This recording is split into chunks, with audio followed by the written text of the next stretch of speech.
ప్రభువుకు కానుకలు అర్పించే జ్ఞానులు ముగ్గురు కాదు. This is day 2 of 25 days 25 secrets of Christmas, the hidden Christmas story.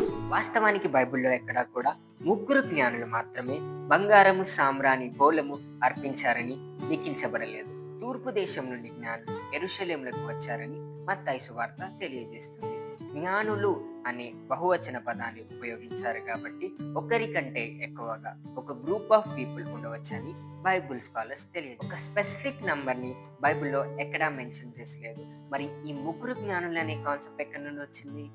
Early Christian థియాలజన్ origin అనే వ్యక్తి 3 కానుకలు సమర్పించారు కాబట్టి ముగ్గురు జ్ఞానులు వచ్చని ప్రతిపాదించి యూరోపియన్ రైటింగ్స్ అండ్ పెయింటింగ్స్ లో వీళ్ళకి మాల్థర్, కాస్పర్ అండ్ బాల్థెసర్ అనే పేర్లు కూడా ప్రతిపాదించారు. కానీ బైబిల్లో వీటికి ఎక్కడ ఆధారాలు లేవు.